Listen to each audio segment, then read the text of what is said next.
Well, I have some modifications and upgrades and explanation for. You see that little monster back there? For taking forever to do anything and not uploading videos. I'm sorry, guys.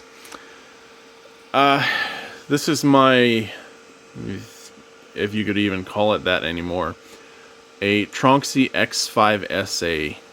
Just the normal non-pro version, 330 by 330 by I think 400. And I have now extensively modified it. Let's start off here in the back. I have an Octopus Pro, so that has 8 channels, Raspberry Pi 4 with a 7-inch Raspberry Pi screen in a Pro case, and I have added these corner posts so that I can remove this whole front bar and rearrange all the belts so the belts run in the back now. I have added a I forget what those threaded couplers are called, but now, well, it's not really a coupler. Anti-backlash nut, that's what that is. And this is not the stock configuration, but it is very kind of temporary.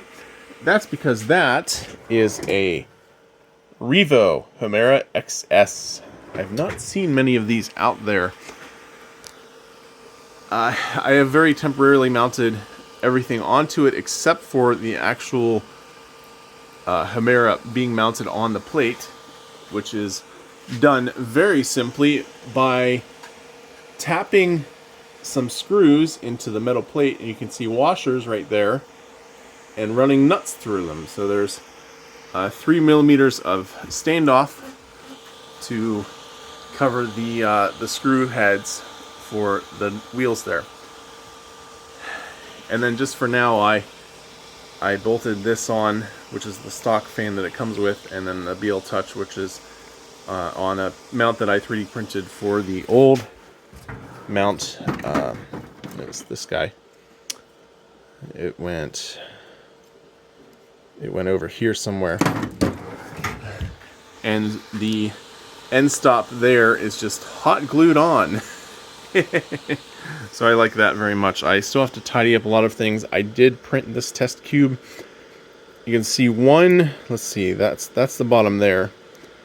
You can see one non-wavy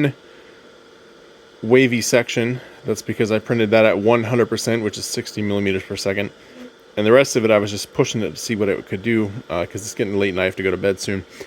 At 300%, which is 180 millimeters per second. I do have the accelerometer to tune, I forget what it is. I'm sorry, I'm out of brain cells today.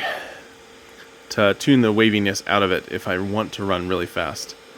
Let's go back to part of the reason why I upgraded to the Hemera Revo XS. First, as stock, this machine has a Bowden tube, and it's kind of like a medium-large format printer of 330 millimeters. And so the Bowden extruder being all the way in the back, well, that's where I had it mounted, but stock, it goes over in that corner. With such a long Bowden tube, just gave really poor results, and I was getting kind of sick of it. So I have upgraded to this, which is direct drive, so the actual extruder gears are in there. This is the cooler fan for the heat break, and the Revo head there is a proprietary E3D design, but proprietary because as far as patents go, it's like actually very far advanced, and I am kind of in touch, or proving of that. And the XS just has the shorter, smaller stepper motor there, so I was focusing on lower weight and making it work well on a quickly moving printer. I did not care about having a whole lot of torque to push a whole lot of filament. Speed is not my goal. So this is one of the things that I was working on this.